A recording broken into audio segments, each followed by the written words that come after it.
Hi, Vincent. Hello, Vincent. I cannot hear you. Oh, I thought I heard a. I thought I heard a pip squeak. wait, hold on 1 second.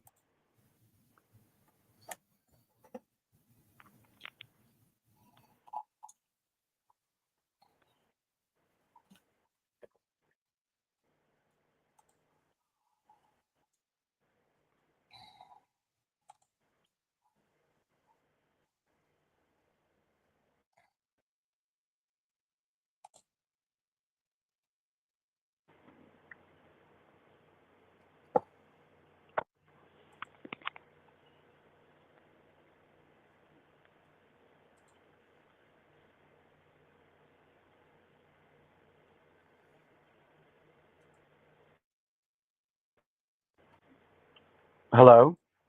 Hello. Oh no, come on. Hold on.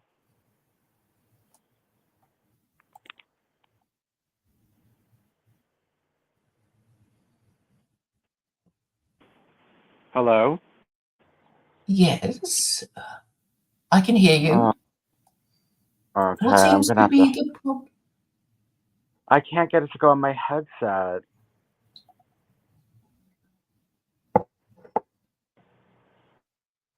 Take your time. There we go, I got it. Good, good. Oh What? no. Oh, I'll just have to hold my phone. Anyway. What? What? You didn't charge your phone or something? No, Your it's not earbuds. working. You need a new one. Yes. No, I don't. It's just sometimes I get connection issues with my phone. Mm-hmm.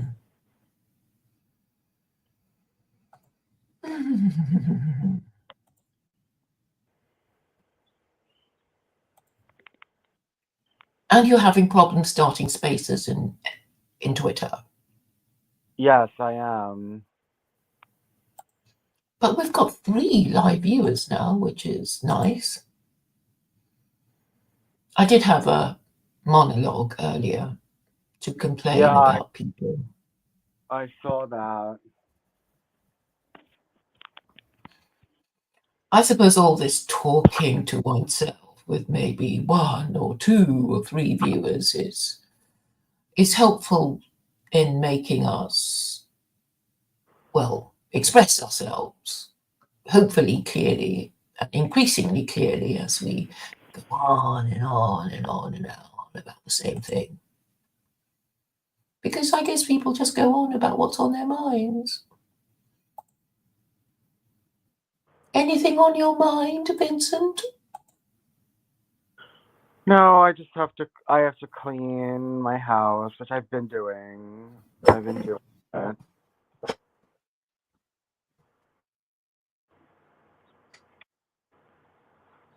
Well, it was an interesting conversation you had with Carol. Yes, I know. And people who have a 50% divorce rate have no right to go around casting shade on something that hasn't even been tried yet and say that it's not going to work. Like, you Well, know. she can use her powers of deductions. Well, Like, if it's hard for heterosexuals, it will be even harder for gay people who are known to be more promiscuous and who, yeah, who yeah, but we go also, around. what if we're less likely to break up over promiscuity too, like unlike heterosexuals? What if we allow promiscuity in our marriages, but we don't get divorced over it? Well, you can't really get married. I mean, you're not really supposed to. So, I No, mean, but who you're said, comparing apples with oranges. who said you can't have promiscuity in your marriage? Who said that? Potatoes with pears, because I mean the whole No, point of but who marriage said is, you cannot have promiscuity in your marriage if both agree to it? well, that's just called an arrangement. Okay, well, maybe you both like to have sex with other people and you like to have sex with each other and you love each other, but you both enjoy other sexual partners. There's nothing stopping you from doing that, and it does not going to dissolve your marriage if you're not jealous over it. Okay, but the problem is that, you know, gay people, when they have sex with each other or a different partner, they don't have a third party to consider. Okay, And so that you really cannot even imagine, you know, this third party that will be your child. You just can't get your have head birth around it. control. You're acting like no woman could go outside her marriage without getting pregnant, and that's just not true. No, I'm not saying that, but you know, it's sort of, well, obviously it feels different if the child is actually yours. I mean, you Yeah, could still be. we're talking about a heterosexual marriage where both partners agree to use birth control but still have sex outside the marriage using birth control so that there's no third party involved. Well, there's still going to be issues of trust. They can say that, but But maybe they they. both agreed. They both There's people who have open marriages. Do you think that nobody on this earth has a solid open marriage? No, I'm not saying that. But if you're saying let's agree, let's use a system where most people will break the rules, you're not, you know, It's not breaking the inspiring a lot of trust in it. It's not breaking the rules. There's no rule that says that if both parties agree to an open marriage, you can't have one. That's not a rule. Okay, you just cannot conceive of this child, you know, in There any is way. no It's all child. about you, There's and it no doesn't matter about birth it control. as long as you There's both. no child unless you want there. In the age of birth control, unless you Okay, want we're a talking child, about children, aren't we? You're there talking are no about a children. breeding program. There are no children, and the children are within the marriage, within the wedlock. A man and a woman have married each other, but they've both decided for whatever reason they want to stay together, but they just want to open their marriage, which plenty of people do. Okay, that's going to cause problems, which is what, you know, Carol is going to say, and Why? you're If going to they say in both theory it agree, won't there, happen. what problem And is she was there? saying What she'd seen a lot problem? of bad stuff Okay, and happening. what problem? Do you have any evidence that there's more problems in open relationships than closed relationships? What's your statistics? Well, are there any statistics? Yeah, Are are people there? being honest? Yeah, exactly. You can't point to open marriages having more problems than closed We can use marriages. our powers of deduction, No, there's can't no we? evidence that open. How many open marriage couples have you interviewed to make sure of your theory? We can use our powers of deduction. Okay, well, your supposed closed marriages end in 50% divorce, so it's not going so well for you. The point, obviously, under my system, divorce would be harder than it is now.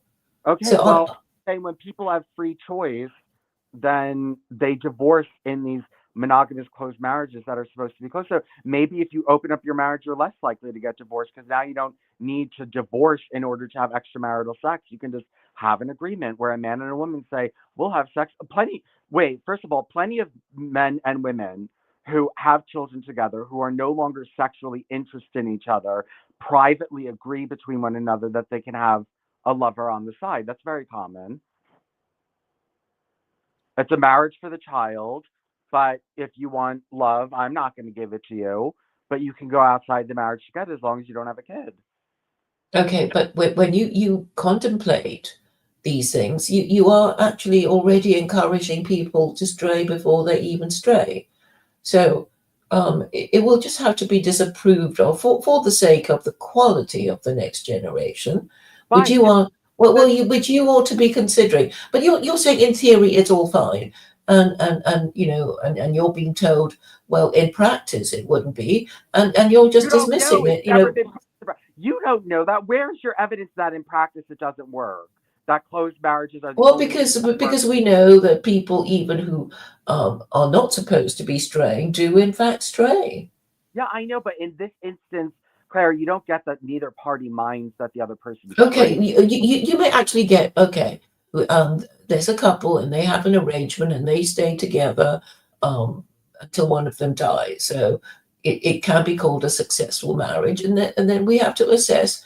the offspring of that Okay, marriage, what and marriage I'm open? reminding you of your supposedly eugenic intentions. Okay, How are well, you going to measure the saying success of the children? I'm saying a man and a woman can marry each other and stay together for the sake of the kids, but have a boyfriend on the side. There's nothing stopping that. People do it all the Yeah, time. yeah, okay, and I would agree that um that could happen. Okay, that's all I'm saying. Okay, That but and you don't have evidence that you don't even know how many people have open marriages. Not everyone talks about it. yeah, exactly. So we don't have any, reliable data. Yeah, and so you're just saying, then where are you coming up with your theory that this is We are using our powers of deduction. okay? Well, deduction isn't statistics or evidence or proof or experimentation. Okay, I mean, your proposal is very experimental, No, and it's not. coming from People do it you right and coming now. from you People do is it. is People not have going to open be marriages generally right accepted. now. People have open marriages right now. It's not experimental. Plenty of people have open Yes, it's marriages. called polyamory, right? No, no. Polyamory. I know. I'm talking about a man and a woman who are married to each other, who have a private agreement between each other to open up the marriage. That's very common. Okay, how common is it? It's Do you common have enough. statistics? Okay, well, I'm in an open marriage. Okay, but in a way, you don't really count because you're gay. We're Well, talking about there are married men and women. parents, There are men and and and women you who can't decide make to have this open leap. marriages. You So that just think it's percentage all that the do it, same. It's not. you need to go find how many people have open marriages and then prove that their children are turning out improperly. Okay, well, we're not going to get reliable statistics because people are Yeah, not going well, so to. then They're you have not no going to evidence in boast. practice. You have no evidence that in practice this causes problems. You have no evidence. Okay, listen, Vincent, people are not going to be thinking, oh, wow, let's try Vincent's way. Or they will Why? say, They well, already do. There's we already think open each marriages. I other. don't need to So force. there's no need to I try don't need Vincent's to way. convince people to have open marriages. If 5% of the population has an open marriage, 5% of the population has an open marriage. Yeah, what's your point? That it's already happening, and we don't know Yeah, we that. don't know. We don't know how it Yeah, affects and the but offspring. we And know you that you will you 50 will never we address know your that mind to that. 50% You of will never your address your mind to how the offspring turn out. And how can you yeah, and measure? you're just glooming and dooming it without any kind of evidence that the children come out wrong. And we know that 50% of monogamous marriages collapse anyway. So they're in no place to go around talking about the stability of family homes. Yeah, the issue of 50% of marriages ending in divorce can easily be addressed by I abolishing no fault divorce. Okay, let's talk about right now where no fault divorce is not. If you have monogamous marriages, 50% of them collapse, and you're saying, oh, you're not allowed to have an open marriage because that's so Yeah, unstable. well, I'm not going to be saying anything, obviously, but Okay, I'm well, saying you think your audio is questioning not coming up very well. you're questioning the outcome of a man and a woman who decide to have an open marriage as if you have any reason to. Well, I'm saying it will in some way affect the children. What if they don't even know about it? Well, I think whether they are conscious of it or not, there will be some issue.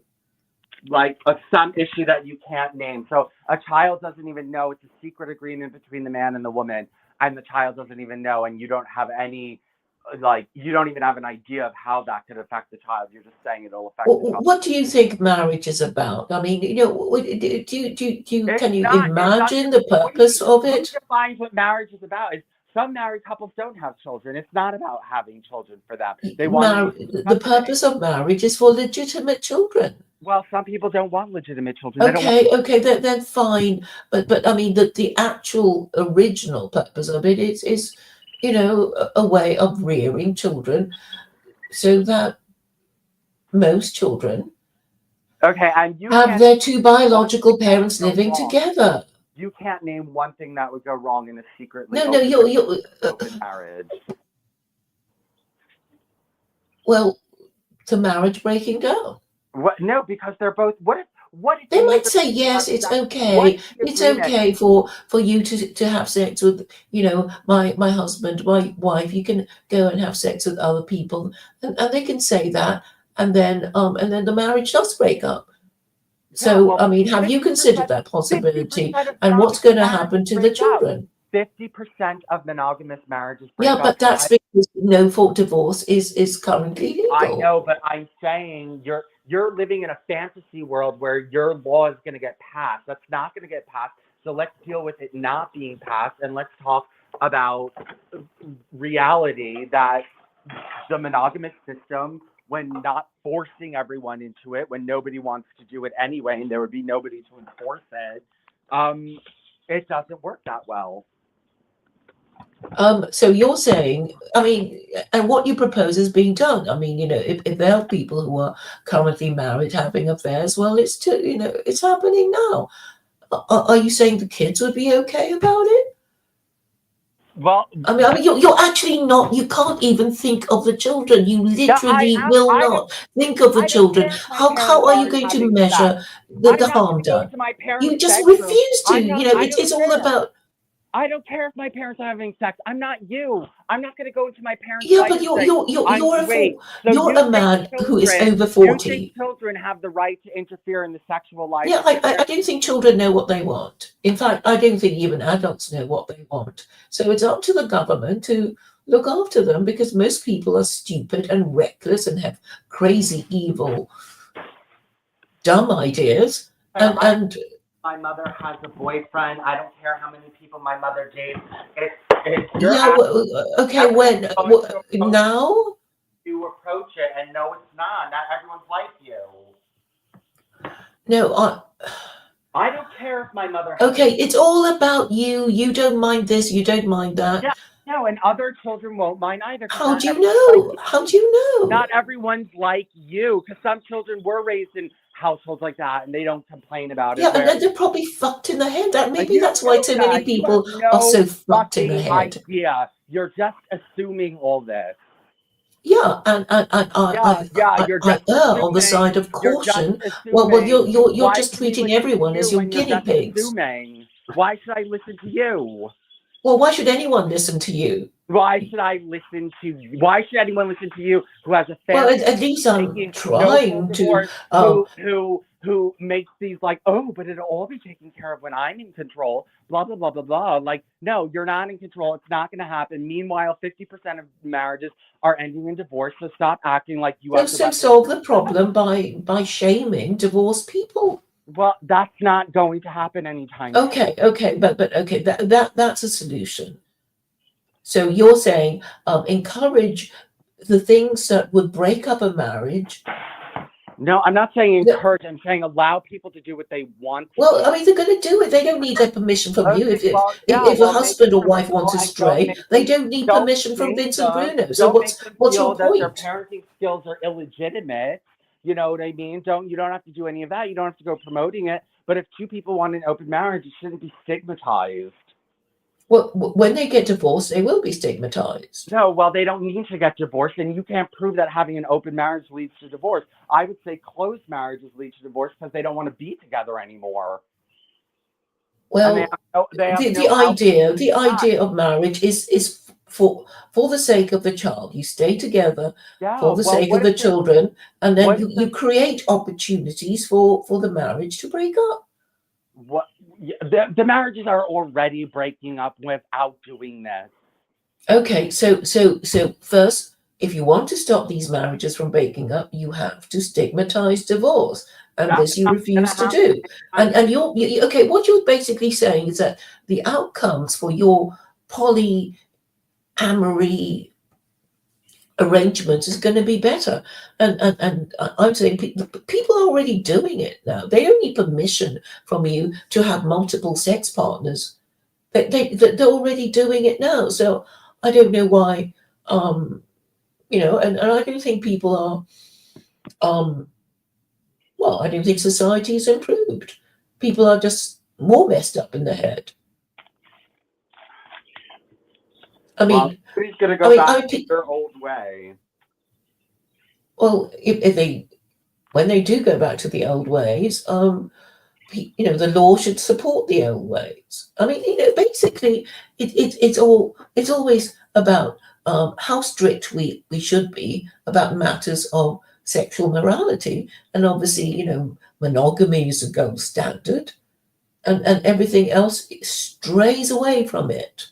And yes, monogamy sounds monotonous, but it has produced a stable society, No, and it you are didn't. one of its Human beneficiaries. civilization is not stable. It's full of war and strife and hunger and Yes, but bad the Western people. Empire is the biggest one of all.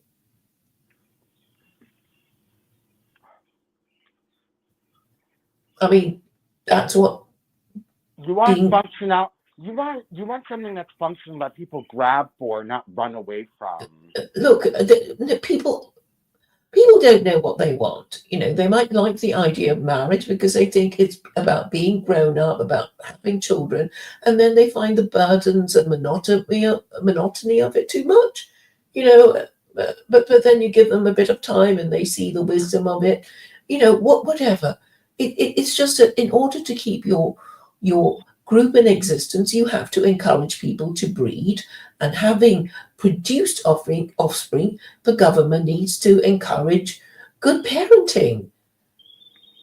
I mean, that's it. I mean, a lot of parents don't even want to look after their own children.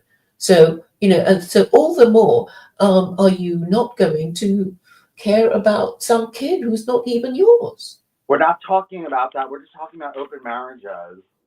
Okay, but I mean, I'm saying this will confuse the kid, make the relationship between the biological parents unstable, and cause problems in the next generation if the child is traumatized Okay, or I underachieves or become a juvenile delinquent okay. or. There was a girl who made a speech. She came from a polygamous, religious, fundamentalist Mormon cult, um, and she was in a polygamous family.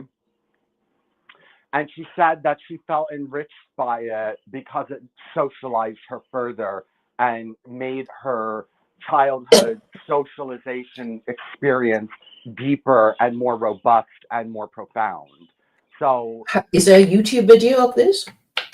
yeah, well, I don't know where it was, but she did. I'm telling you that I watched it, and she felt as though it, conflict resolution, these different things, that it made her more robust when it came to dealing with people. And so, what if you're just saying, oh, if mommy has a boyfriend, the child's going to become out a lunatic? But what if it becomes socialized even further because it had a deeper dynamic in the household?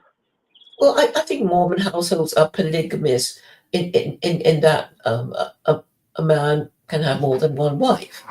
It would be rather different if mum's allowed to have more than one husband, don't you think? No, I don't. But now you're saying it's okay when there's one man and multiple women. There's not going to be any problems. But when anyone else does it, it's a problem. You always the thing is that in that show, is it complicated to have polygyny or is it not complicated to have Of polygyny? course, it makes everything more complicated. Okay, well this Why we you even know do? some people feel as though it better socializes them, and some people choose Well, polygyny. big There's families tend people to who so why do big people families choose to stay in socialize. polygynous lifestyles if they're so complicated and bad and confusing for the children? Why do they choose to stay in them? Are you talking about Mormons? These fundamentalist Mormons, if this is complicating things and creating havoc, then why are they flourishing? Why are they existing for the past 120 years as polygynous people? And why aren't people escaping and running away? I thought they were forbidden to practice polygamy. No, well, they don't do it legally. They do it illegally. They have more than one wife living with them in their home with Okay, so children. that means one of the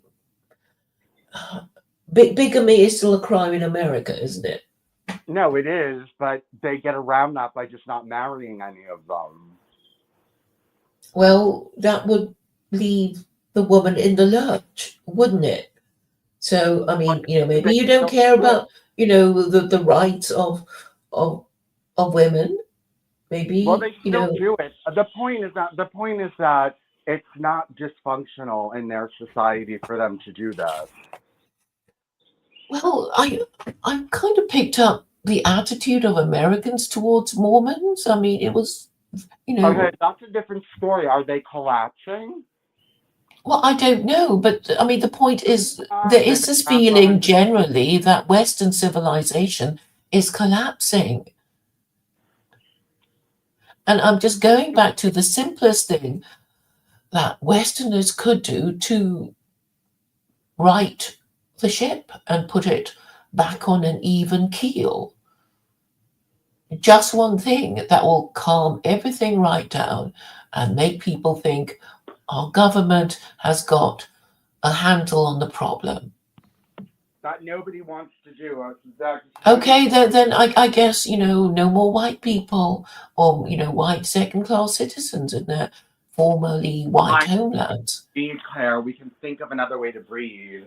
Okay, but what is eugenic is No, you obviously define controversial for you. You I mean, define what we could both Joe agree. Schmo meeting Joanne Schmo and like giving birth to a baby because they're married. That's not eugenics.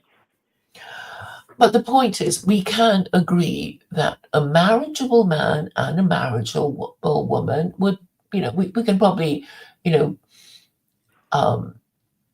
from within a group of men and a group of women, we can sort of work out after speaking to each of them, which one is the most marriageable. We would probably both agree about which one is the most marriageable after, going around asking them questions.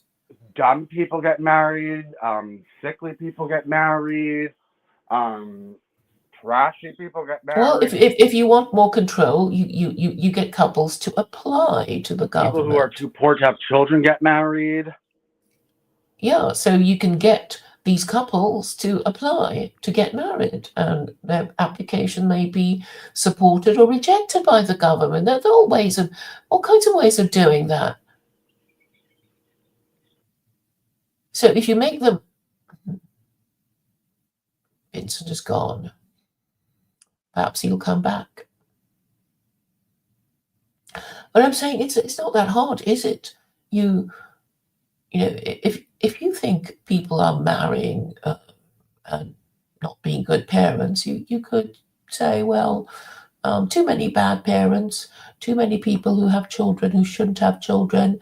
The government needs to keep an eye on things, and you can only, if you want to get married, you have to apply to the government, and the government will give you an interview, and then only then can you get married, and then your marriage contract will have to be registered after your blood test, and all sorts of conditions could be imposed to make, marriage something desirable and status raising. Hello, Vincent again. Marriageability is too low of a threshold for a eugenics program, and you're just not. No, but we would agree. It's too low a threshold. It's too low a threshold, and that's just most people are not marriageable. It's too low a threshold. Anyone can get married unless they're mentally disabled. Then the only requirement in your breeding program is you cannot be below a certain retardation IQ. That's not a way to breed the human race, where it's just are you legally competent to make sign a contract, and therefore you can get married. But you could impose conditions. What you could raise these conditions, man, do you have a job? Woman, do you have somebody's bastard already in tow? How many are they? So now you can ask all kinds of questions, more control. And then you can determine. Ultimately, the virgin bride is the most marriageable. More control. You're just more and more and more control. It's easy though. It's so easy to control the population on this level. I don't think so. Yeah, it's only the political will that is lacking.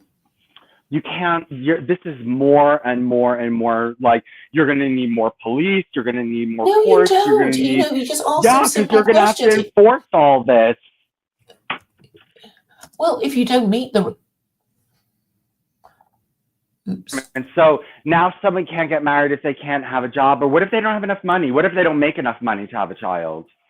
Okay, well, then you can't get married, and you know, Okay, so now someone can have a job. So what if they're a checkout guy and they can't get another job and they want to get married to their wife, but at the moment they just can't afford a kid? Like you look at the statistics on paper, he's only making $14 an hour. His rent is this much, his food is this much, his electricity is this much.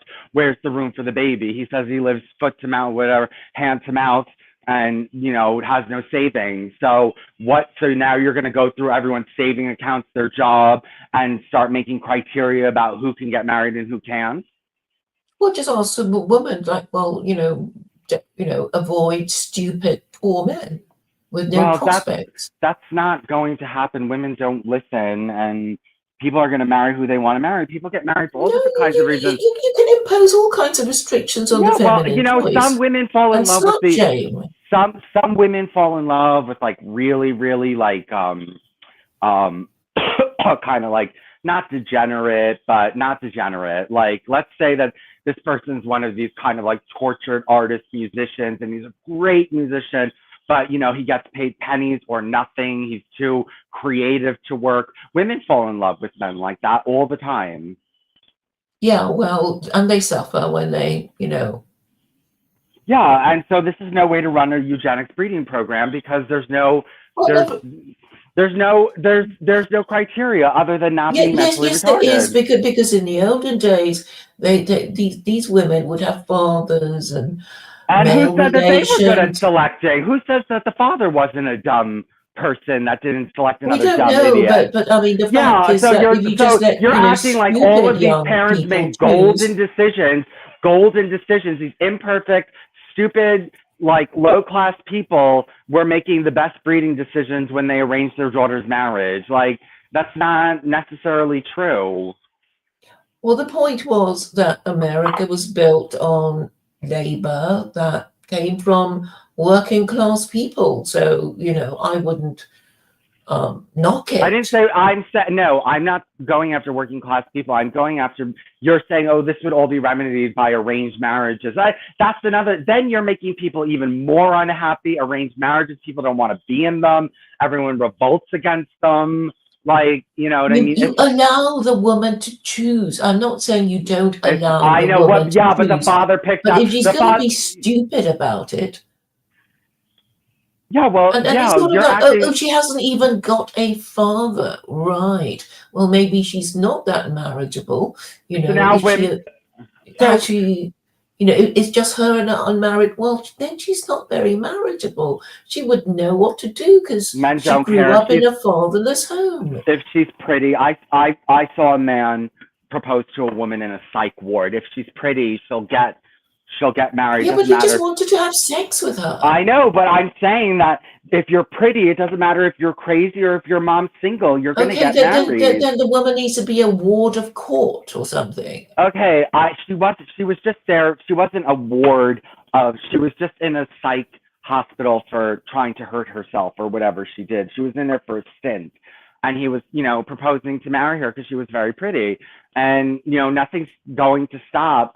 Do you really think a man with money is going to go and say, I only want a wife who has a father, when he comes across this beautiful, attractive, and just because she doesn't have a father doesn't mean she's not intelligent or charismatic or any of these things. None of that is indicator of that. So he comes across a beautiful, charismatic woman who he feels is good. He's not going to dump her because she came from a fatherless home. He's going to, men are going to go for what's attractive, for what is halfway decent. They probably like having sex with crazy ladies and nymphomaniacs and whatever. Claire, which is why a period of courtship is necessary before marriage. I mean, these old-fashioned ways of doing things was, are all the checks and balances you need, and now you've thrown them out of the window, and you're saying, let's try something completely new. I mean, the whole point of having a mother and a father is that they're going to be giving you advice that that you need, and it's not just you and your hormones charging ahead, regardless. Because it's a lifetime. Yes, it has to be impressed on people. Like, it's a long-term relationship. Something that is too hard for the human race to bear. It's too Okay, hard. well, if then they'll become extinct. I mean, if you want to find another way. Find another. We will find another way. Turn out to be we will crazy. find another. We will find another way.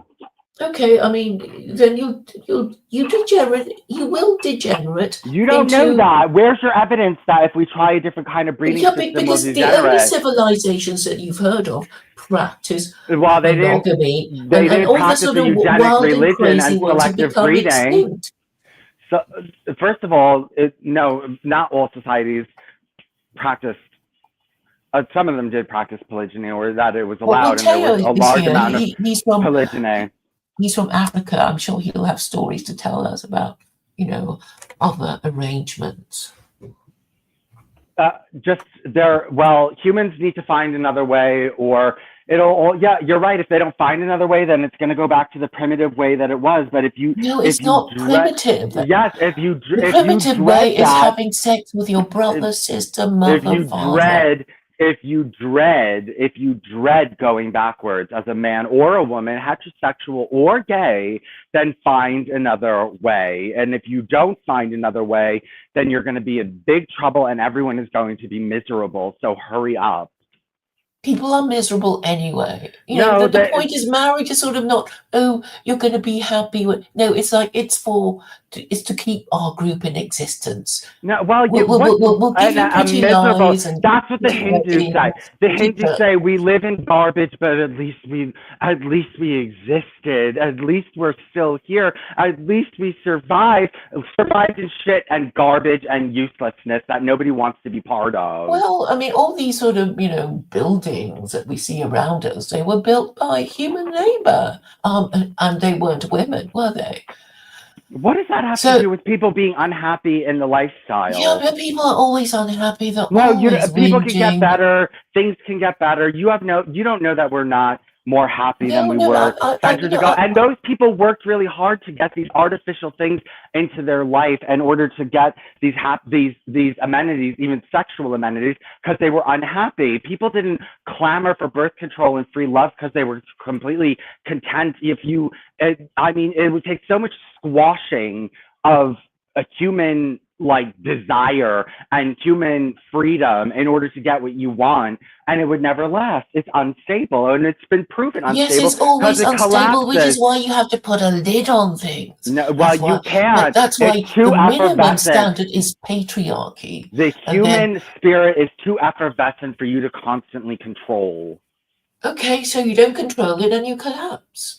Well, you don't know if there's another way. Find another way. Okay. You find another way, but I'm saying you don't have the spare population to conduct your sexual experiments on. You don't. Of course I do. You don't need billions of people to start a selective breeding program. I'm trying to amplify some humans to become the leaders of the future. I don't, we'll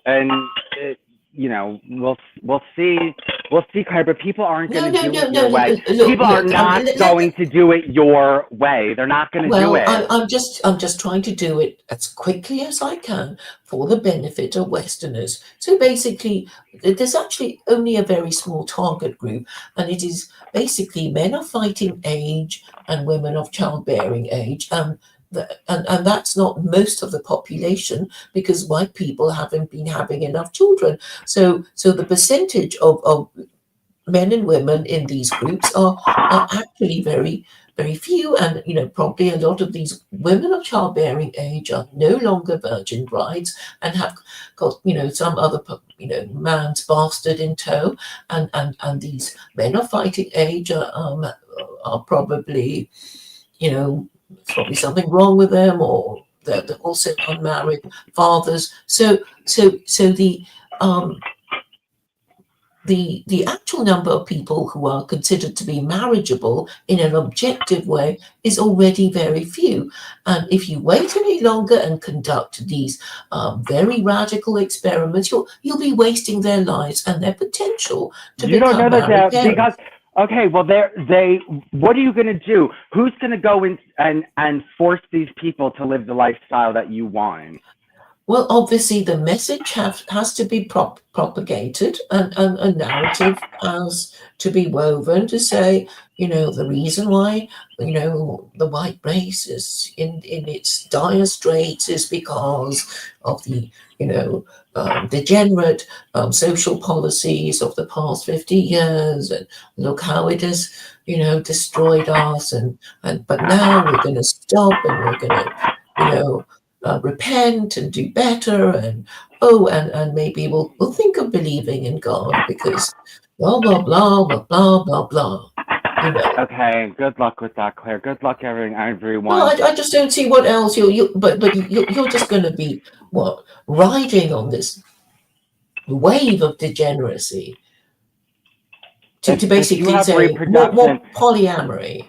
You need reproduction. It needs to become a cult. Like You don't even care about the quality of the next generation. Yes, I do. I'm talking about selective breeding. Of course. How are you going to measure the quality of the next generation? How do you measure it, Claire? How do you measure it? By the marriageability of these people. Okay, so the most desirable, the most marriageable of women would be a virgin, and the most... That's not eugenics. Virginity has nothing to do with eugenics. Well, yes, it does, because that's what men want to marry. And then obviously, not every man deserves a virgin bride. I mean, most of them will have to take what's left over. So, but obviously, if a man has...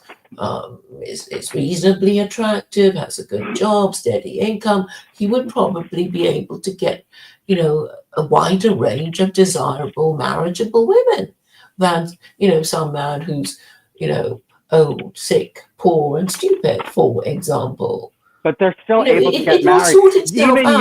Even you admit, just leaving it to natural, even with parental guidance, that the threshold of marriageability is not high enough, and you would need to add all these stipulations about who can get married and who can't, even if they could naturally get married if the law wasn't against them. But now you're saying, people who don't have enough of this or enough of that, or are to this or are to that, you're not going to let them, get marriage licenses, and then you're going to have a bunch of people angry because they can't marry who they want, or they can't get married at all. Okay, yeah, but you'll have to impose some conditions. It's like, well, you're not really supposed to marry people who are, imbeciles or morons, or who have never worked, or who are criminals. Okay, but it's just, nothing's to stop them. Nothing's to stop them. Well, nothing's to stop them. I would want to support all these people having to, undertake this sort of onerous burden of producing and parenting the next generation.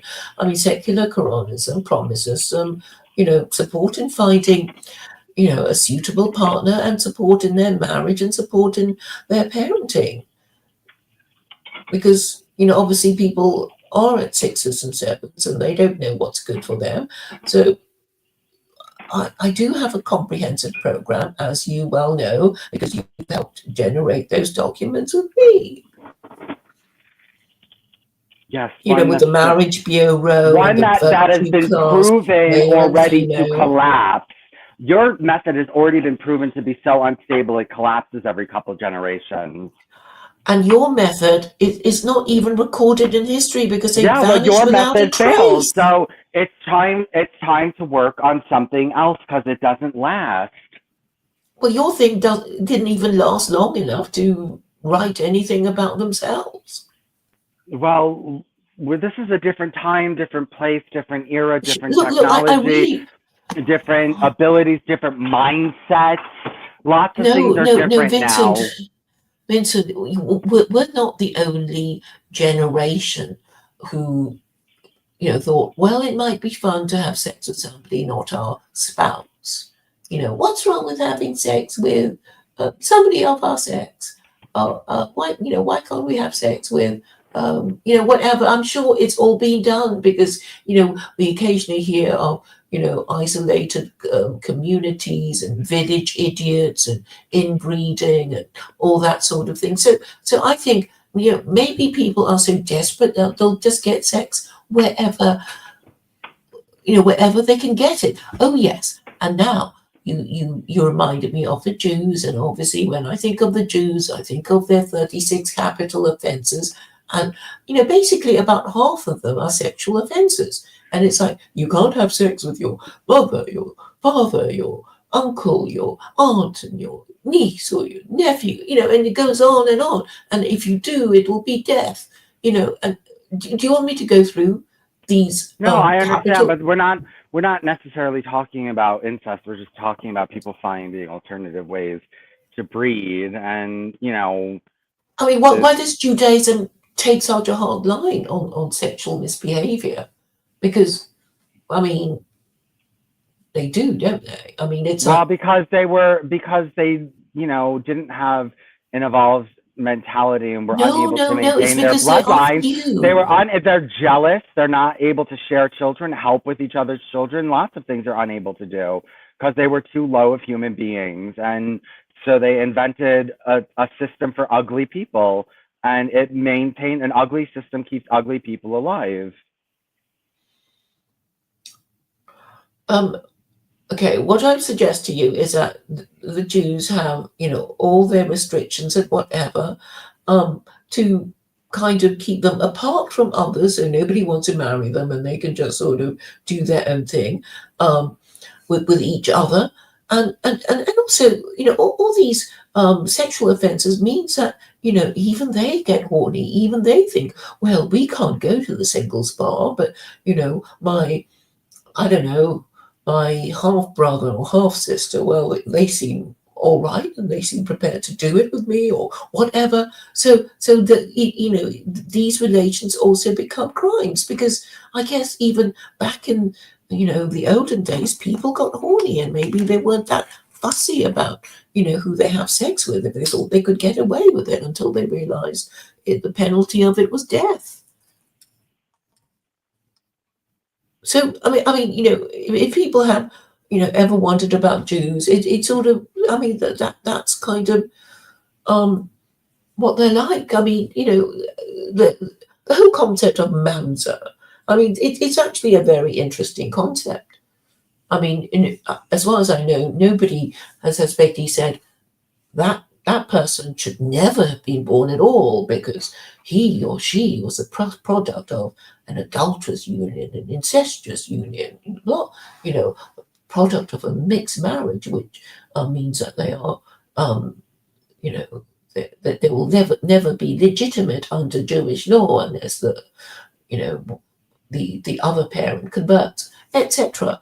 They actually have these very strict categories, which is a kind of virtue class, isn't it? Because the mamzer is right at the bottom, and they don't even want to talk about it because it doesn't sound very nice.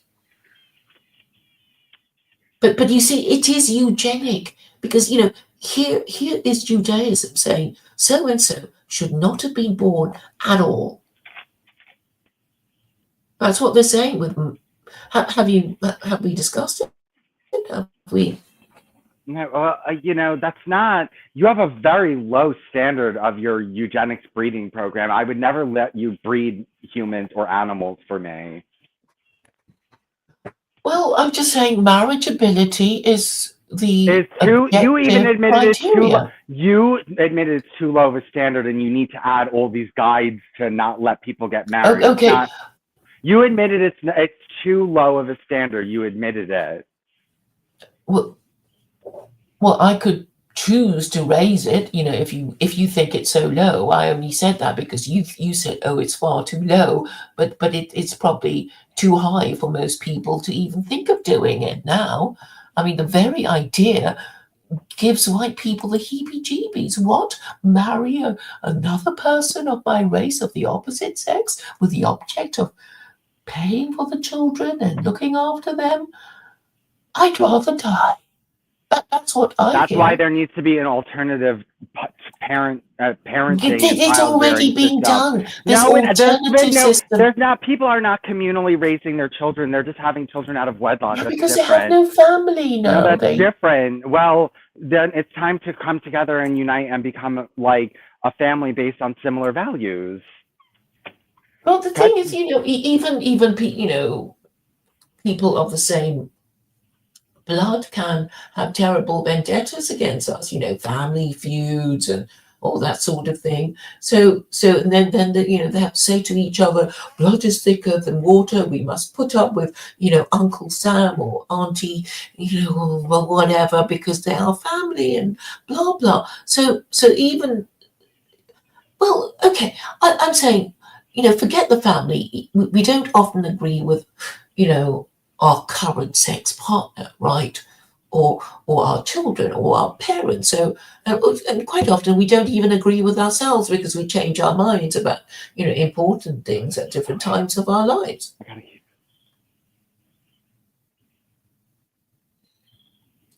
So unless we have rules that says we should think this and do that, we will be lost. And if you're going to make it even easier for people to cook up their own systems, you are creating the potential for more conflict. You're also creating the potential of creating something new that's absolutely, astounding. I mean, people I've done you beyond to something in my secular career. Well, my full program is not, being implemented yet. So let's You'll see what never be happens when it is. satisfied.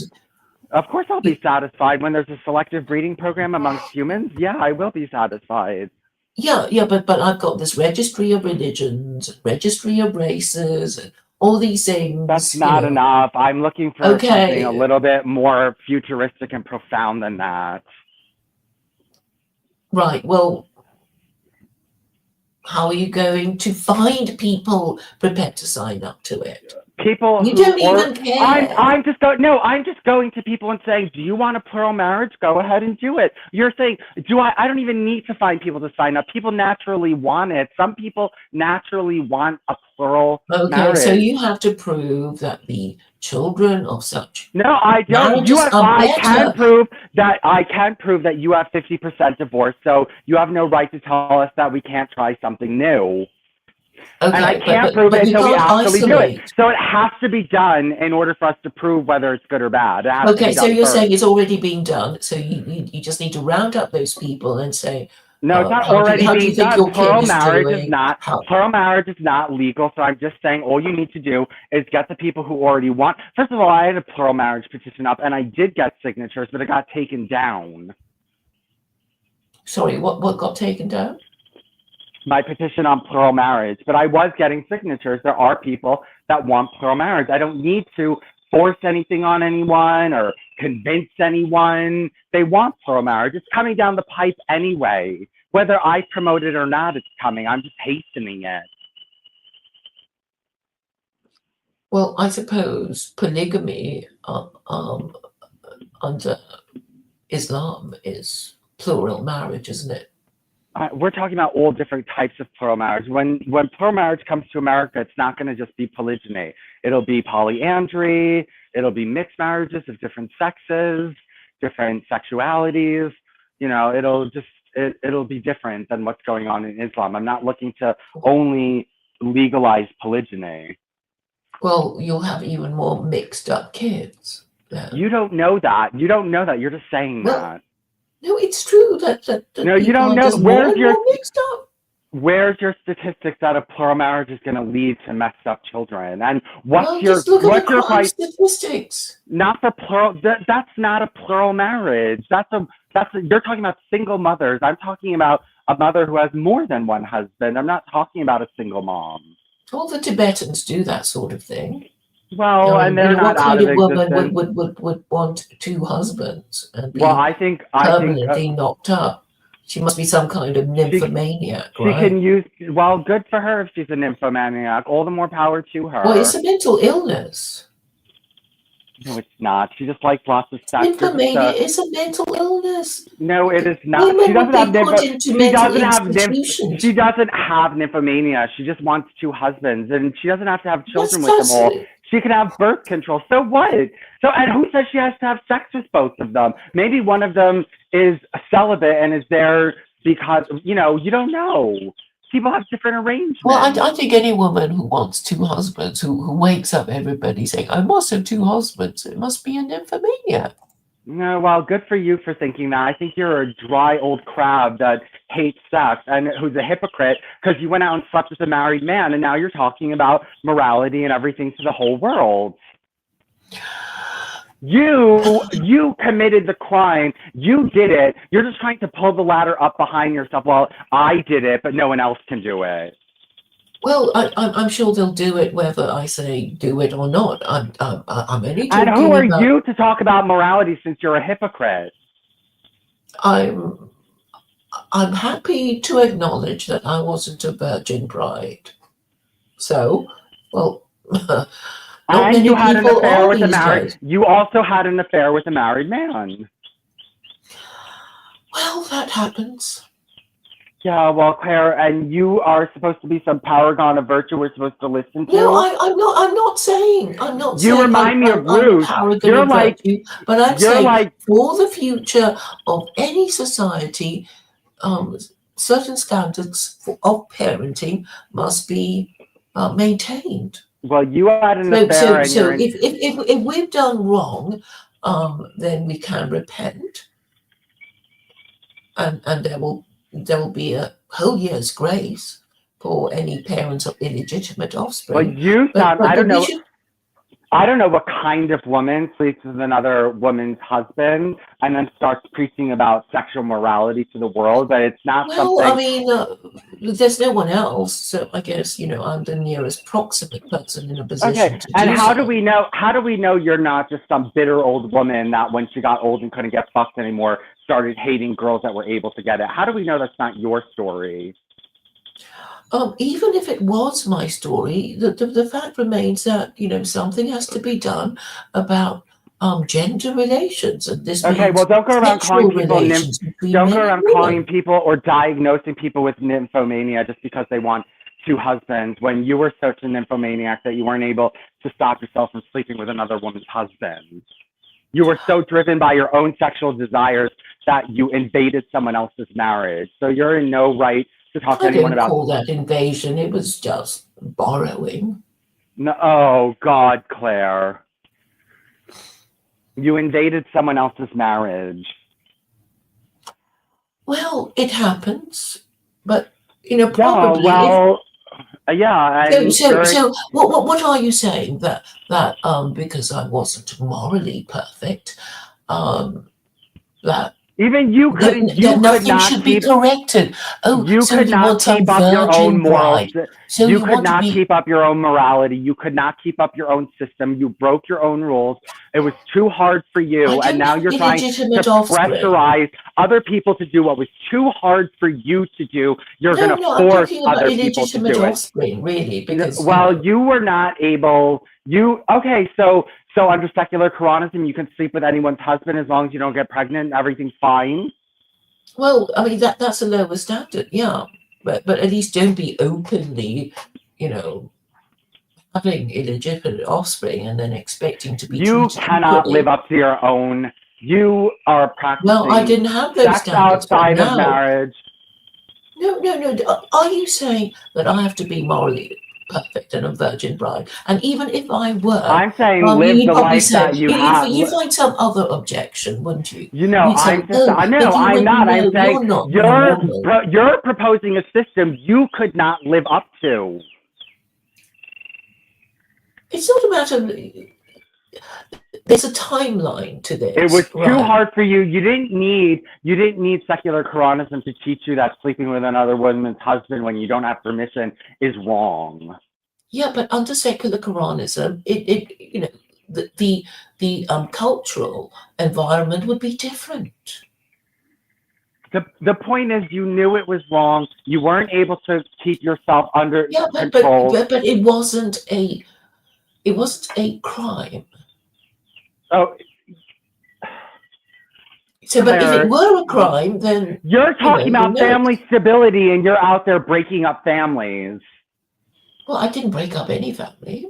How do you know? Well, he remained married to his wife. Oh God, Claire. Well, how do you know he didn't bring her a disease from you? He could have. You don't know. He could have. I don't know, but the point is, I did not break up his marriage. Yeah, well, fine, then go tell secular Quranist girls that if they sleep with another woman's husband, as long as they don't get pregnant, there's not going to be any consequences for it. And, you should tell people before you go around preaching about sexual morality and not having sex outside of marriage that you are an adulteress. And No. Excuse me. There is a difference. Not being married myself, I could not have been guilty of adultery. Well, you got him involved in adultery. Well, whatever. But anyway, technically. Oh, whatever. You don't give a fuck about sleeping with other women's husbands. Whatever. You don't give a fuck, Claire. Well, I didn't break up. And you're talking about you don't give a fuck about the kids when you're telling secular Quranist girls as long as they don't get pregnant, then you're off the hook. So yeah, because you have to make a lower standard. And I did it. I did it myself. If you're saying that somebody has to be morally perfect before they can discuss matters of morality, then I think it is your intention to prevent these discussions. No, I'm not. I've never tried to prevent you from discussing anything. I'm saying that you're like Roosh, who slept with like 5,000 women, and now all of a sudden he's an Orthodox Christian and he's preaching virtue. He couldn't uphold his own. As soon as he got old and couldn't have sex anymore. Now, and you and Roosh have the same story. You got old and couldn't have sex, and then you turned against sexuality. I think he just gave up. You're bitter. You're jealous. Christianity. I don't know what he's doing now. You're he's a hypocrite. Not even streaming. No, a hypocrite is somebody who pretends to believe in things. I'm actually being very practical. I've just explained the rules clearly about what's in and what's out and what's allowed and what isn't and how you can get away with it. I'm giving people legal advice about how they can get away with it if they want to cheat. But you can't fall below a certain minimum standard. And if you're caught having illegitimate offspring, then that's it. But at least that's something. I mean, why shouldn't this problem be corrected? I mean, and why does somebody have to be morally perfect before they can speak about these things? I mean, this whole requirement is a deliberate ploy to avoid the discussion of these matters. No, you're jealous. You and Roosh are in the same position. You both aged out of the sex market, and now you're jealous and bitter. Well, I don't know what's up with Roosh, but I mean, he didn't have to stay within. I think he's such a big deal of becoming an Orthodox Christian that he felt he had to keep attending, Orthodox Christian services, and then I think he must have lost interest in sex because the last time I saw him, he had the beard of a tramp. And maybe he, having had so much sex with so many women, he probably didn't want to, No, well, you and him are in the same boat where it's like you lived your lifestyle of sin, and now you're going to go around and you're going to start preaching to everyone else, and especially I'm just explaining what you people need to do if you want to regenerate yourself. Well, there's another way. And you are not the person to be bringing this message.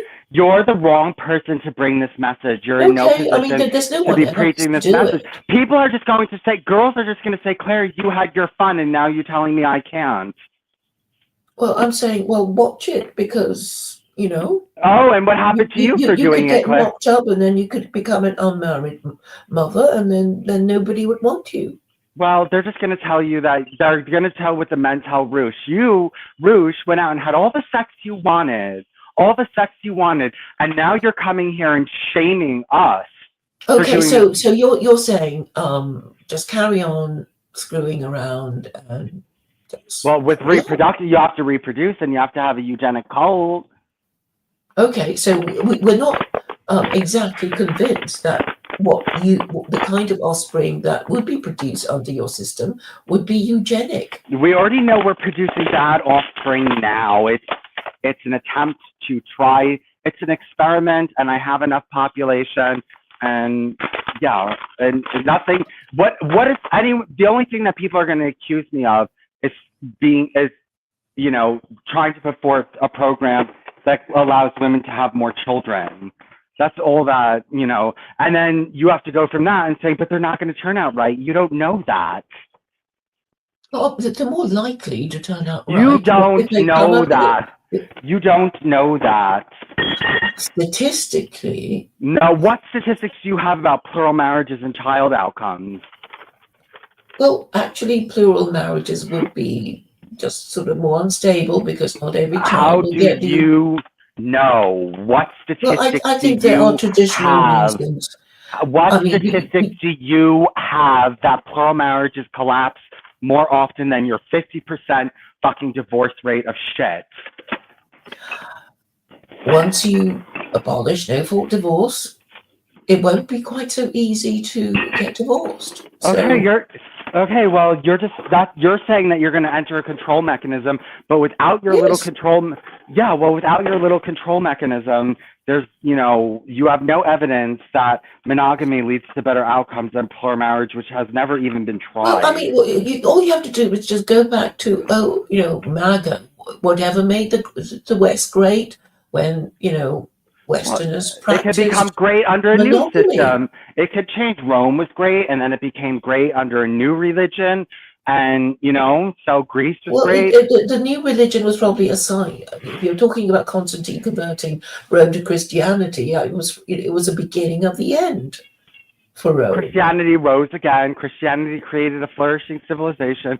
The pagans created a flourishing civilization. So a third or fourth or a fifth wave of a new ideology can come in and create a great and thriving civilization. Well, it seems that Christianity just makes white people fight each other and have continental wars and world wars, and then after all those wars, they pretend not to understand. Wait, so is the West great? Was the West great or was it not great? You said this is what made the West great, so now you're saying it's not great. Well, I'm saying it was great. Okay, under Christianity. So it went from being great under paganism to being great under Christianity. So why can't it go to being great under something else? Because Christianity has been failing for 500 years. Okay, well then it's time for something else to make America great. Yeah, secular Quranism. No, I don't think so, Claire. Nobody's going to. You're just confirming the. No, you're trying to impose all these regulations, and I'm just telling people to do what they want. What do you think they're going to do? Well, obviously they will. Well, the stupid ones will think, "Yay, let's just do whatever we want." Well, that seems to be what everyone is doing. So I'm just saying, entice them into eugenics by using their own desires, their own needs and desires. But you can't prove that children. You can't prove it's going. Conditions. You can't prove that plural marriage is going to cause any more divorce than what you already have. You can't prove that. Right. Can you point to any civilizations? Well, they haven't tried it. They haven't tried it. They have not tried it yet. Of course they've tried it. I'm sure they Okay, well, it's a new dawn, new era. Try something else. They weren't eugenicists. They didn't. Actually, they tried it. The Mughal emperor tried it. No, that wasn't plural marriage. He had concubines. You always bring up these. Emperor tried it. No, no, there was not plural marriage for the general population, and it was only man and with one woman. The ordinary person can't afford it, Irene. Yeah, well, if your wives are working, you can. It's a different world. It's not the ancient Ottoman Empire. Women can work. Do women really want to work? Who's going to look after their children? They fought for the right to work. I think statistically, children brought up by their own mothers are more stable than children thrown into daycare, etc. So we have to consider that. I don't think you care enough to consider that. No, I do. Where are your statistics that working mothers have worse outcomes for their children? Where is that? Latchkey children, we're talking about working mothers, not single mothers. I said mothers can work. So if you're married to a man and you're working, you're saying that the children are. You have statistical data that the children come out worse if the mom's working. You have to show me that statistics that working mothers have more crime rates amongst their children than mothers who stay at home. Where's that evidence? I'll have to look it up. Yeah, well, go look it up because I want to see that working mother. Well, I mean, I'd be very surprised if I find statistics proving that children of working mothers do better than well, show that they mothers. do worse. They probably do exactly the same as mothers who don't work. People would have noticed this by now. They're probably too afraid to say anything. Well, go look for your evidence. Ask Rock. Go ahead. Okay. Do the offspring of stay-at-home mothers have better outcomes than the children of working mothers?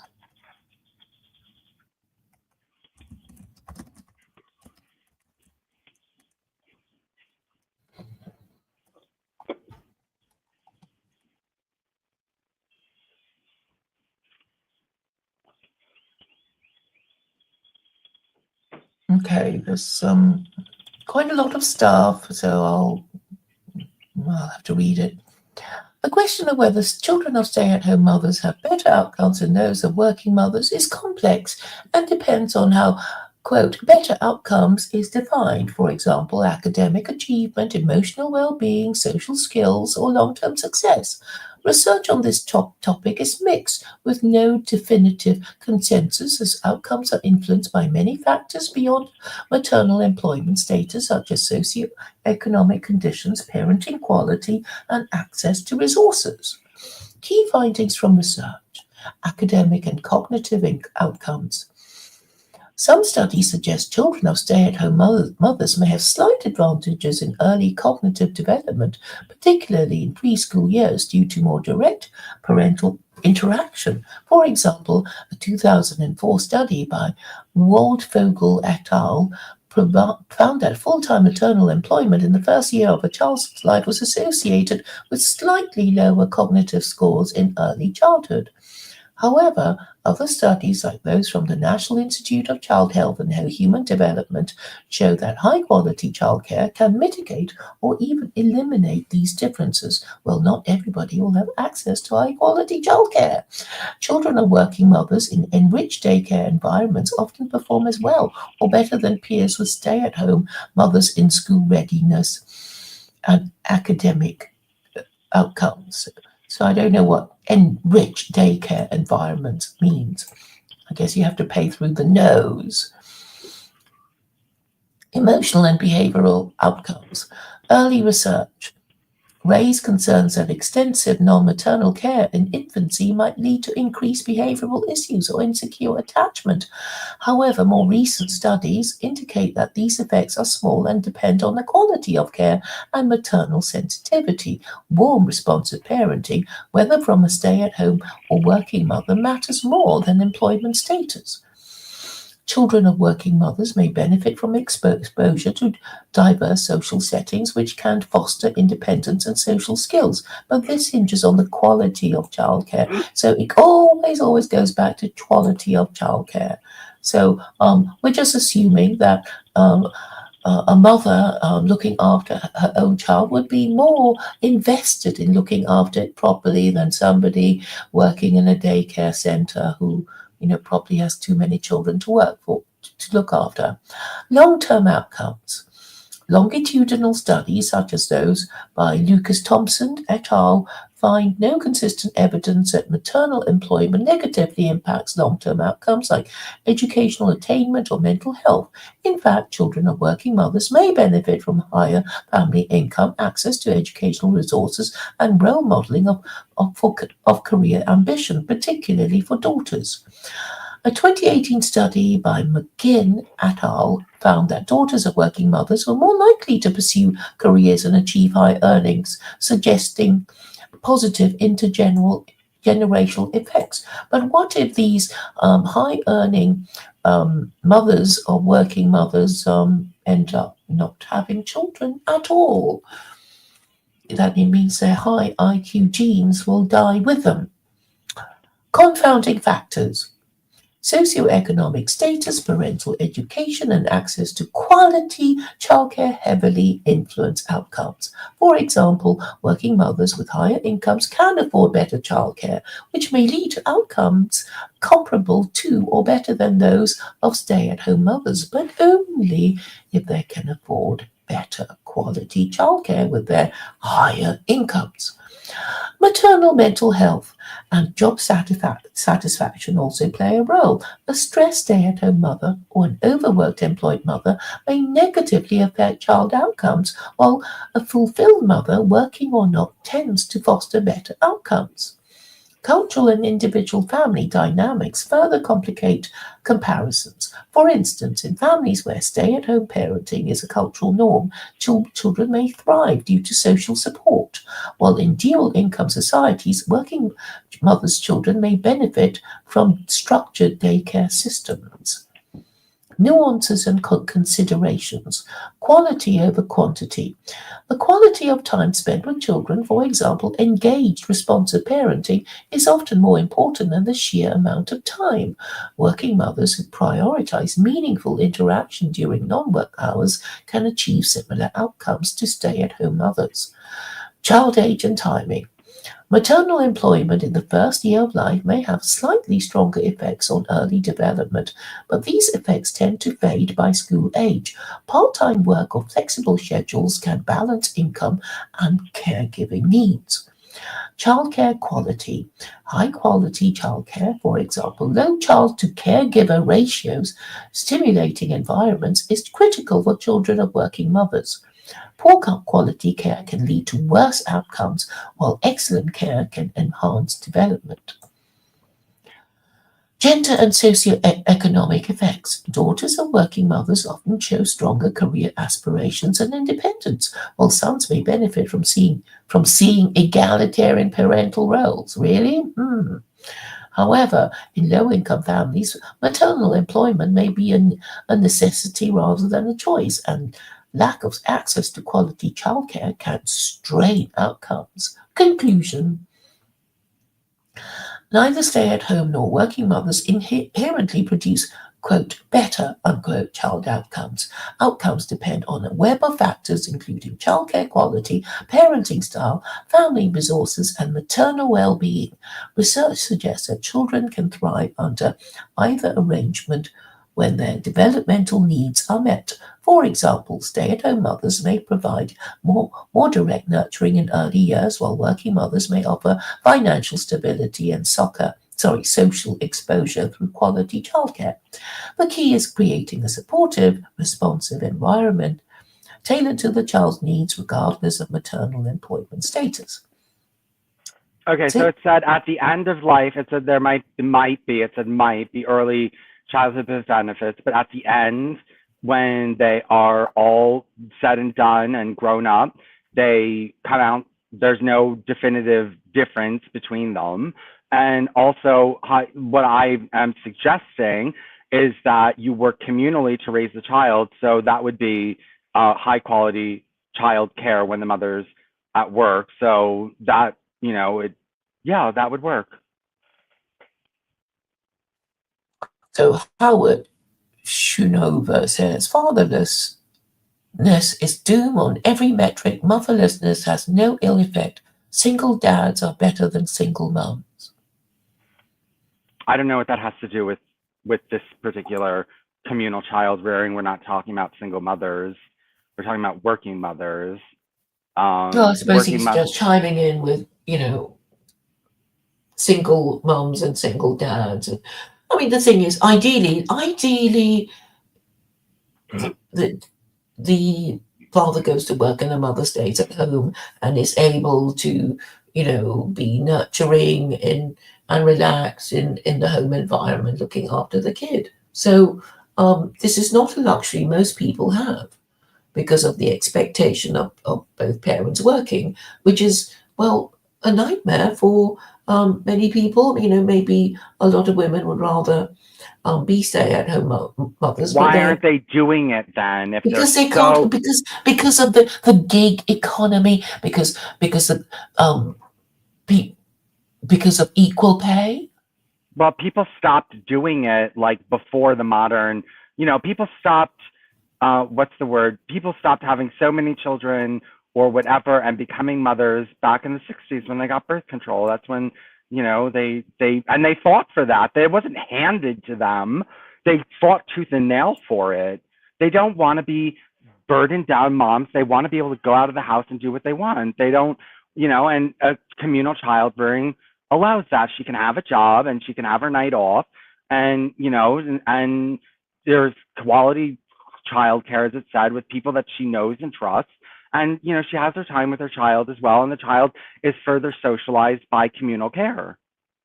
Look, there are economic problems in the West now, and I'm saying, it's the cumulative effect of bad social policies, and you're actually saying let's have more of those bad social policies. No, I'm saying communal childbearing. Yeah, okay, the communal. It's like what community are you talking about? You would have to build and sex predators. No, you know what, Claire? You don't know that it would nymphomaniacs? No, you know what, Claire?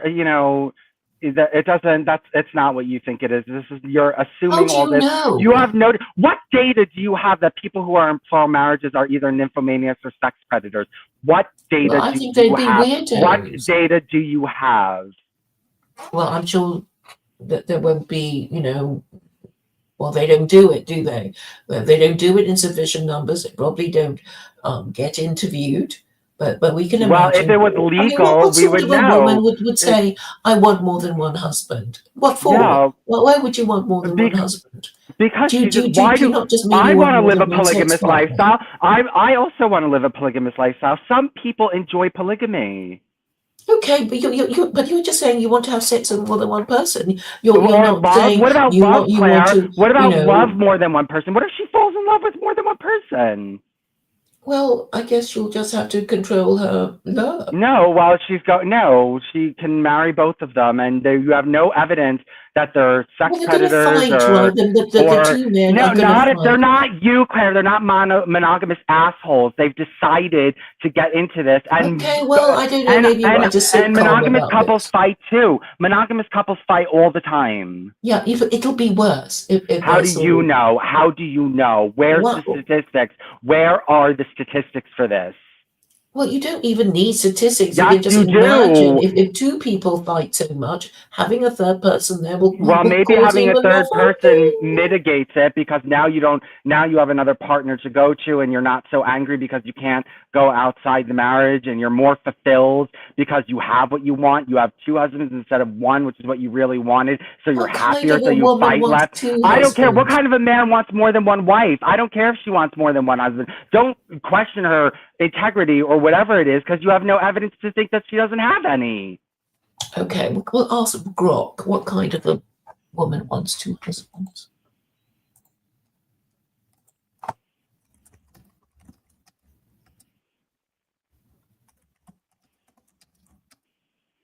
What? Two husbands.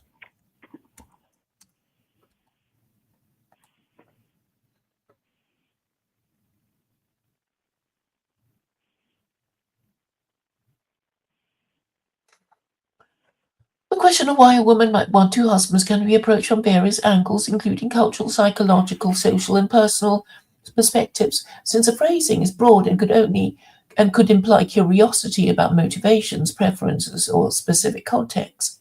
For example, polyamory, cultural practices, or hypothetical scenarios. I'll provide a concise overview of possible reasons and context while keeping the response grounded and respectful. Possible contexts and motivations. Cultural and historical practices. Polyandry.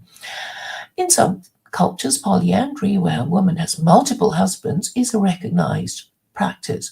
For example, in certain Tibetan, Nepalese, or Himalayan communities, polyandry has historically been practiced to manage land inheritance, keep family resources intact, or address gender imbalances in populations. Yeah, because they killed so many of the females that there aren't enough to go around. They deserve what they get. A woman in such a system might not want, quote, two husbands in a personal desire sense, but participates due to cultural norms and economic practicality. Imagine being permanently pregnant, not just by one husband, but two husbands. What a life, eh? Example, among the Sherpa in Nepal, brothers may share a wife to avoid dividing family land, ensuring economic stability. Polyamory and non-monogamy. In modern contexts, a woman might be interested in polyamorous relationships where she forms consensual, romantic, or emotional bonds with multiple partners. This could stem from a desire for diverse emotional or intellectual connections, shared responsibilities, or exploring different aspects of her identity. Such a woman might value open communication, regard traditional monogamy, and seek partners who align with her values and ethical non-monogamy. Polyamory is less about wanting two husbands in a legal sense and more about fostering multiple meaningful relationships. Psychological factors. She might be confident, communicative, and comfortable with non-traditional relationship structures, often prioritizing emotional fulfillment over societal norms. Practical or economic motivations. In some scenarios, a woman might see multiple partners as a way to share resources, childcare, or household responsibilities. For instance, in a hypothetical or communal living arrangement, having multiple partners could distribute labor or financial burdens. Historically, in some societies, polyandry ensured survival in such harsh environments by pooling resources from multiple men. Emotional or social fulfillment. A woman might seek multiple partners if she feels one person cannot meet all her emotional, intellectual, or social needs. For example, one partner might provide stability while another offers adventure or shared interests. This could reflect a personality that values variety, deep connections, or rejects the idea that one person must fulfill all roles in a relationship. Hypothetical or playful context. If the question is rhetorical or humorous, for example, a joke about wanting the benefits of multiple partners, it might reflect a light-hearted desire for the best of both worlds, like one husband for practical tasks and another for romance or fun. This isn't a serious intent, but rather commentary on the complexity of relationships. Characteristics of such a woman. While it's impossible to generalize, a woman interested in multiple husbands might be open-minded, challenging traditional norms of monogamy or marriage, value communication and emotional intelligence to navigate complex relationships, seek balance between personal freedom and relational commitment, live in a cultural or social context where non-monogamy or polyandry is accepted and practical, be confident in her desires and unafraid of societal judgment. Caveats. The phrase wants two husbands can carry stereotypes or judgmental undertones, especially if it implies promiscuity or instability, which isn't necessarily accurate. In polyandry or polyamory, relationships are often consensual, structured, and based on mutual respect. Legal marriage to two husbands is rare globally, as most societies that allow polygamy focus on polygyny, one man, multiple wives. Polyandry is culturally specific and not widely practiced today. A woman Conclusion: a woman who wants two husbands might be driven by cultural practices, for example, polyandry in specific communities, a preference for polyamory, practical needs, for example, resource sharing, or a desire for diverse emotional connections. Her motivations depend heavily on her personal values, cultural context, and relationship goals. If this question stems from a specific scenario, cultural reference, or curiosity about polyamory, could you clarify? Uh, okay, well we can ask Grok to, can you anticipate potential problems as regards the parenting of offspring from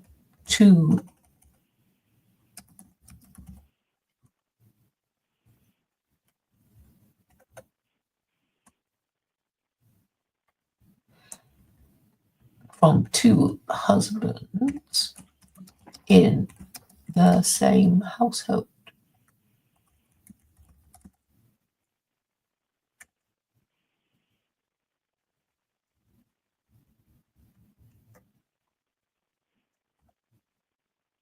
Yeah, I mean, I don't think we want to be like Tibet and, you know, these Sherpa communities in the Himalayas.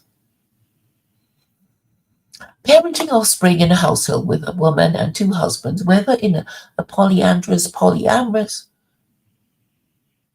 or other non-traditional arrangement, can present unique challenges. While such arrangements can function successfully with a clear communication and mutual respect, potential problems may arise due to social, emotional, logistical, and legal factors.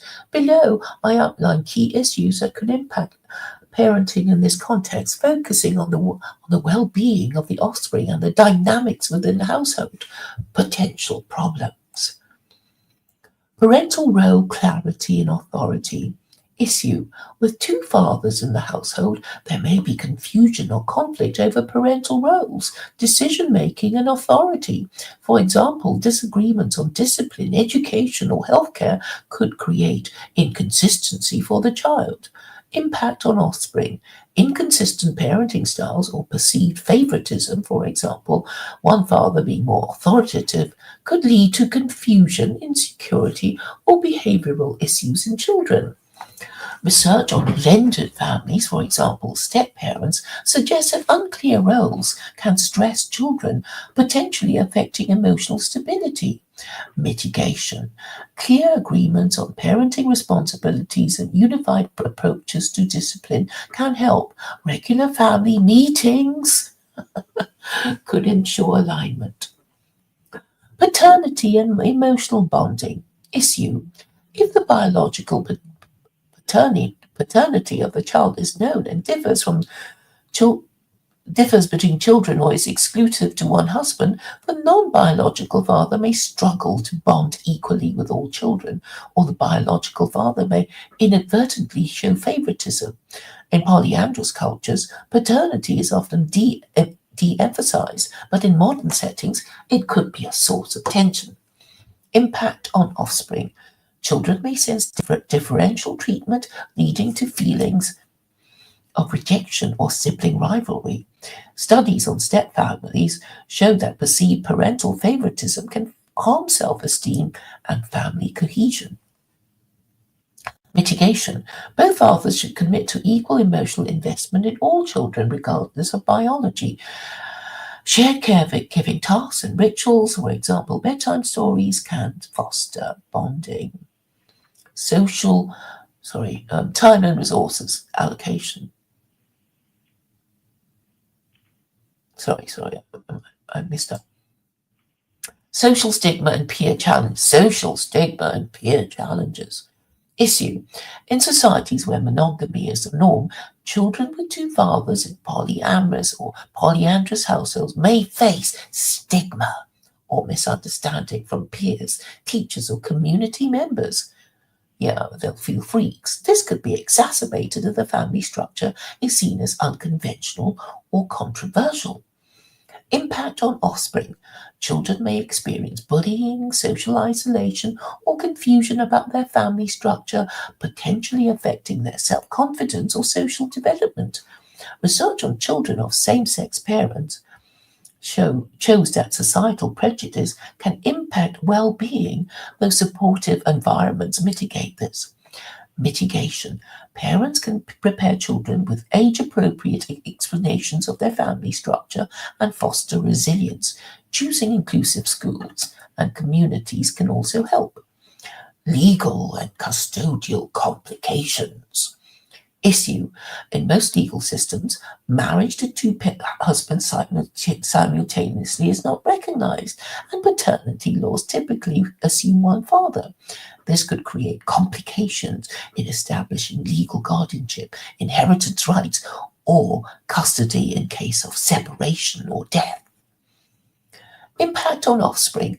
Legal ambiguity could lead to disputes over custody or financial support, potentially destabilizing the child's life. For example, if one father is not legally recognized, the child may lose access to his support in a breakup. Mitigation. Legal agreements, for example, co-parenting contracts and clear documentation of paternity and guardianship can reduce risks. Consulting a family lawyer familiar with non-traditional families is advisable. Time and resource allocation. Issue.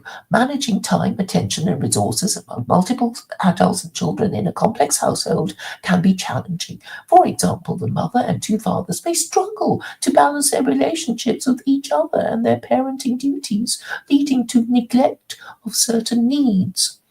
Impact on offspring. Children may feel overlooked if parental attention is stretched thin, potentially affecting emotional insecurity. Studies on large families suggest that resource dilution can impact academic and emotional outcomes.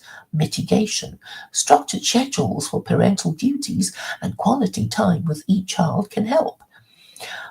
Financial planning to ensure resources, for example, education, extracurriculars, are equitably distributed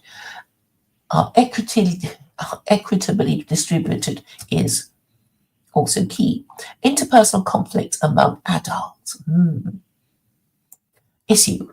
Jealousy, competition, or disagreements between the two husbands or between the mother and one husband could create tension in the household. In polyamorous setups, maintaining equitable relationships requires strong communication, which can falter under stress. Impact on offspring. Children are sensitive to parental conflict, which can lead to anxiety, behavioral problems, or loyalty conflicts.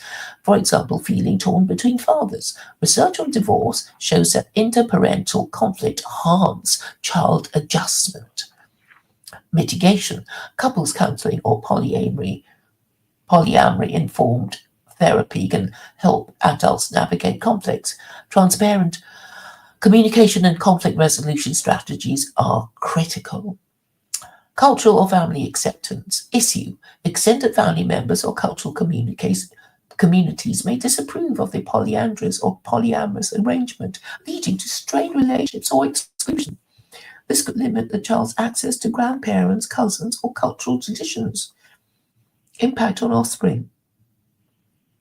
Lack of extended family support may reduce a child's sense of belonging or cultural identity. Studies on non-traditional families suggest that social support networks are crucial for child well-being. Mitigation. Building a chosen family of supportive friends or connecting with communities that embrace non-traditional structures, for example, polyamory groups, can compensate.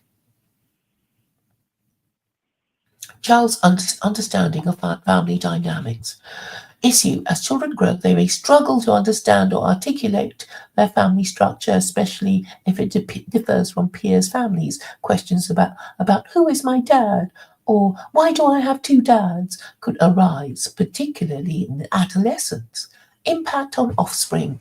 Confusion or identity struggles could affect self-concept or peer relationships. However, research on diverse family structures show that open communication helps children adapt. Mitigation. Age-appropriate discussion about the values and structure starting early can normalize the arrangement and build confidence. Broader considerations, cultural context. In societies where polyandry is traditional, for example, parts of Tibet, these issues may be less pronounced due to established norms and community support. In contrast, in monogamy-centric societies, social and legal challenges are more significant. Quality of relationships. The success of parenting in this setup hinges on the adult's ability to communicate, cooperate, and prioritize the children's needs. Strong relationships among the mother and husbands reduce most risks. Child resilience. Children are adaptable and can thrive in diverse family structures when provided with love, stability, and clear boundaries, as shown in studies of non-traditional families. Conclusion. Okay, I heard it all, but I have to go right now. I'm sorry. Something came out. I got a phone call and I gotta go.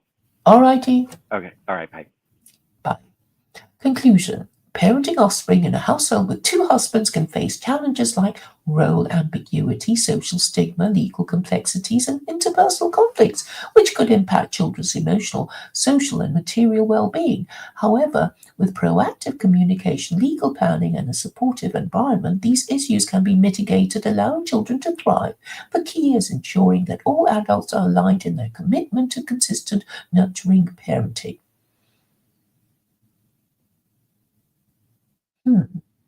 Anyway, Grok helpfully says if you have a specific scenario, for example, cultural polyandry, modern polyamory, cultural polyandry, cultural polyamory, or a hypothetical setup, I can tailor the analysis further.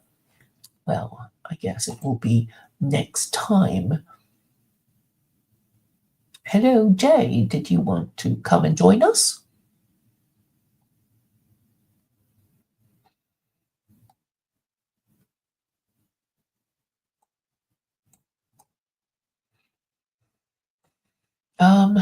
Can you? Okay, I'll give you the link.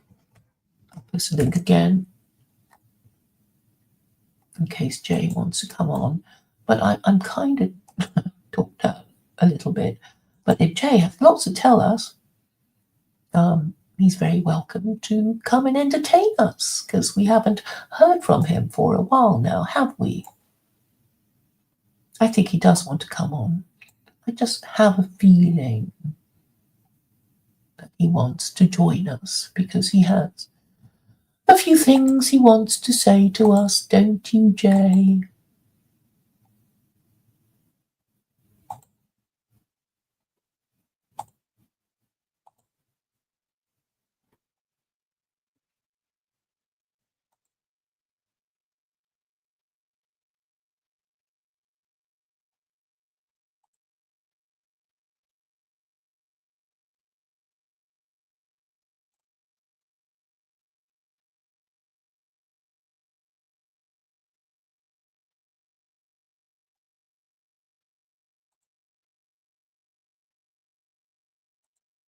I guess Jay is not coming, so I'll end the stream.